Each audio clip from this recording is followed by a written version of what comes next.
Olá, meus queridos, sejam bem-vindos diretamente de Dois Córregos, interior de São Paulo.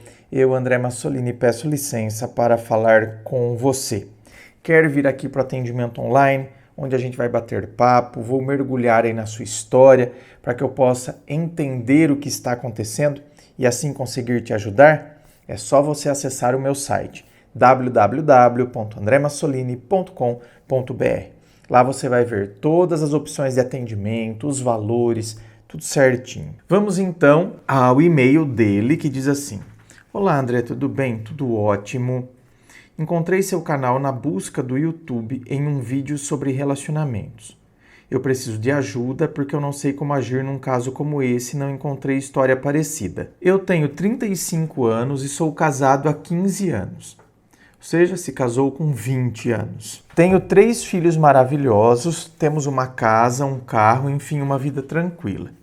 Porém, nem sempre foi assim. Passamos muitas dificuldades juntos ao longo desses 15 anos. Dificuldades financeiras e dificuldades no relacionamento. Minha esposa é depressiva e bipolar, ela sempre foi. Eu sempre precisei ter muita paciência para ajudá-la, sempre pisar em ovos com ela.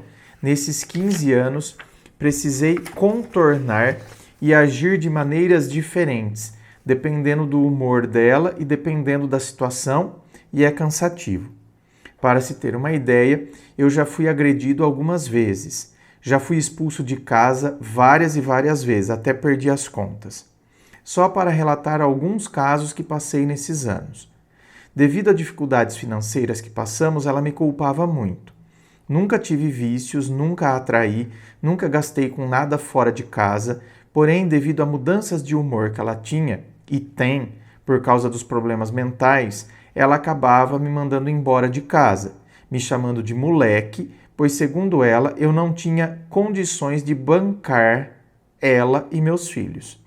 A gente terminava inúmeras vezes e ela se desculpava, chamava o pai dela para falar comigo e eu voltava, sempre voltei. Ela tinha muitos ciúmes de mim, sem motivo. Uma vez, ela se trancou no banheiro por mais de hora para caçar coisa no meu celular. Não encontrou nada, pois não tinha, mas mesmo assim ela jogou o celular no vaso sanitário para estragar e disse que eu merecia. Começamos a discutir, ela me bateu depois de algumas coisas ditas por mim e por ela. Mas, como sempre, eu terminei e acabei voltando. Sem contar quando ela jogou um ferro de passar em mim. Gente, mas o que é isso? O que é isso? Um ferro de passar? Ela, em casa, sem trabalhar, só ficava deitada. Eu chegava, ia fazer comida, cuidar do meu filho mais velho, etc. Aí realmente é complicado. Porém, se a pessoa é depressiva, infelizmente, não é? Pessoa depressiva, ela fica sem energia. Tudo isso enquanto só tínhamos o primeiro filho. Logo depois, na segunda gravidez, o mais velho já tinha 8 anos. Veio o... Aí ele coloca o nome do filho aqui, melhor não falar, né? Meu filho do meio. Ela passou a gravidez toda desconfiando de mim. Estava insegura, eu trabalhava fora, em outra cidade. Era um inferno sem precedentes na minha vida, mas eu permaneci. Foi assim com a... Aí coloca o nome da filha mais nova. Gravidez complicada, muitas brigas novamente, um episódio dela sair correndo por uma estrada de terra sem rumo, eu pedindo ajuda para os outros para encontrá-la. Complicado. Só para deixar claro que ela não é uma pessoa ruim, mas devido a vários problemas da infância e aos problemas psicológicos, é difícil às vezes de lidar. Porém, quando ela não tem uma crise dessas, ela é super amorosa, trata nossos filhos muito bem, é cuidadosa comigo e com as crianças, carinhosa, uma boa pessoa, sempre ajuda os outros. Recentemente, cerca de uns 3 anos atrás, ela ficou estranha, distante de mim. Não queria mais sexo, meses sem nada de relação e me disse que estava confusa, que queria terminar o casamento, queria viver a vida dela sem mim, porque ela não conhecia nada da vida, nem ninguém. Somente eu e não era mais suficiente. Me disse que a vida dela era só filhos e casa. Era uma vida que ela nunca imaginou que teria, tediosa, sem graça, etc. Me destruiu. Doeu mais que qualquer tapa que ela tenha me dado até então.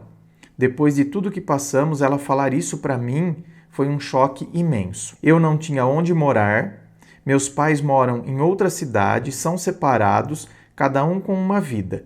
Eu não tenho amigos, eu perdi meu chão. Chorei dias e dias a fio, dormindo no sofá e ela me pedindo para ir embora de casa.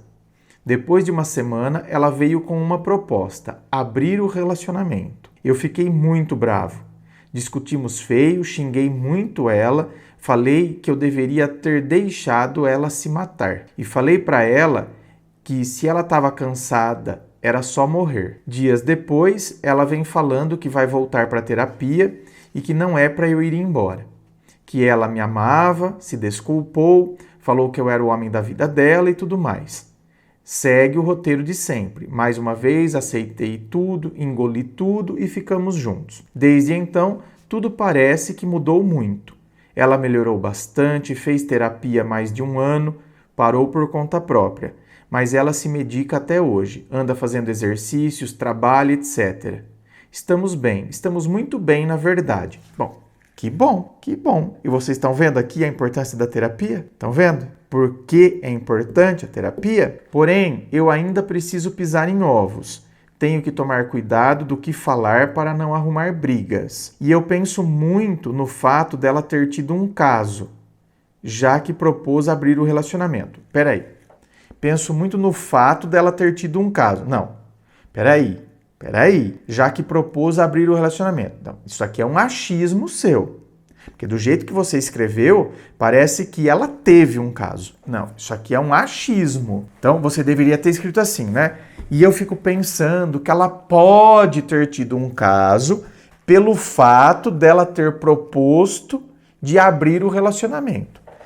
Veja bem, meu querido, mas quando ela falou de abrir o relacionamento, esse abrir o relacionamento, ele vai de encontro com o que ela falou lá atrás, que ela estava confusa, que ela queria viver a vida dela sem você, porque ela não conhecia nada da vida, nem ninguém. Então, quando ela propôs de abrir, porque vai de encontro com essa crise existencial que ela teve. Agora, veja bem, se ela propôs abrir o relacionamento, é porque ela estava querendo experimentar alguma coisa diferente, como ela mesma foi clara? Sim, mas não significa que ela fez. Por isso que ela propôs de abrir, porque ela não tem coragem de trair. Uma pessoa que propõe abrir é porque a pessoa não tem coragem de trair, porque senão não precisaria nem ter proposto isso. Era só ter ido lá e ter traído. Então assim, a partir desta análise, eu vejo que essa sua inquietação me parece que não tem muita validade. Então, não tem por que eu pensar que ela pode ter tido um caso. Recentemente, cerca de 6 meses, uma coisa que me chateou muito.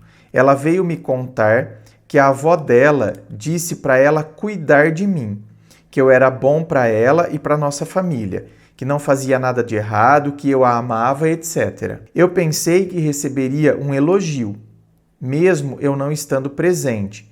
Poxa vida, pensei que um elogio seria bom, né? Afinal, realmente não faço nada de errado. Mas ela teve uma atitude que me magoou muito.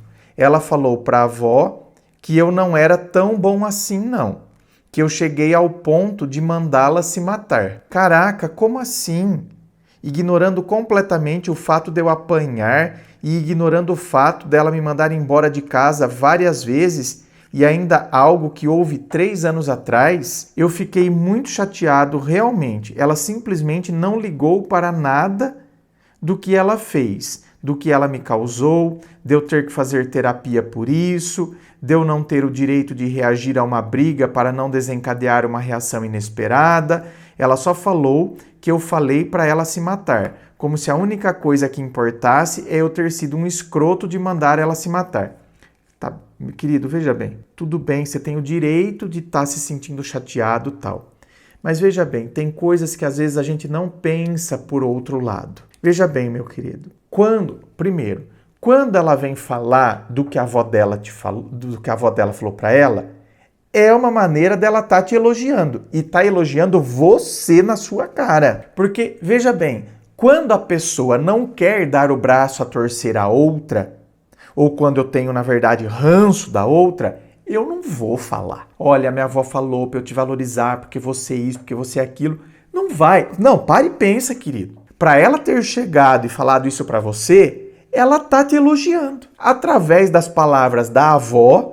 E, na verdade, o que ela está fazendo? Ela está concordando com a avó. Ah, então, André, mas ela falou pra avó, ao invés dela me elogiar pra avó dela, ela falou, mas também não é assim não, porque ele mandou eu me... Nem vou ficar falando muito isso aqui, porque às vezes o vídeo cai por causa disso. Ele mandou eu me... né? Então, querido, mas veja bem, a gente tem que entender que, às vezes, o que acontece? A gente tem medo de que a outra pessoa coloque o nosso parceiro num pedestal enorme. E aí, nós é que somos o grande errado da história. Porque geralmente é isso, né? Numa conversa com a avó, por exemplo, você acha que a avó não falou pra ela? Você tem que valorizar ele, porque você pensa que eu não conheço você? Você uma hora tá bem, outra hora você tá mal, você xinga ele, você acha que a avó não sabe as coisas que ela faz? Sabe, porque eu garanto pra você que ela fala, inclusive. Ai, vó, não, eu fui ruim com ele. Porque, olha... Eu já fiz isso, eu já fiz assado. Fala, gente. As pessoas falam isso. Aliás, a avó dela não ia estar falando isso para ela à toa. A avó dela não ia chegar do nada e falar, você precisa valorizar ele, porque não sei o quê.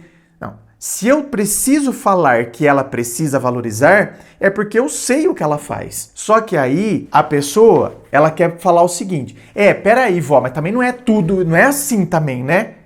Esse Deus grego. Não é essa coisa absoluta que só tem amor. Um dia ele mandou eu mimar. Então, eu não vejo que ela fez isso porque ela quer te reduzir. Aliás, meu querido, me parece que aqui tem um sinal claro de que ela mudou. Então, assim, por que você não aprende a celebrar essa mudança? Ou seja, na hora que eu tive que roer o osso, eu roí o osso.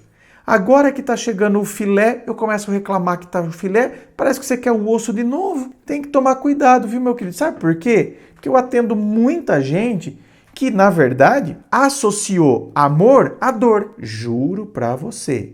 Tem um monte de gente que o cérebro, associou amor com dor. É a pessoa que associa amor a muita briga, a muita disputa. Parece que, tá vendo? É aquela montanha russa com altos e baixos. Parece que eu tenho que ter conflito.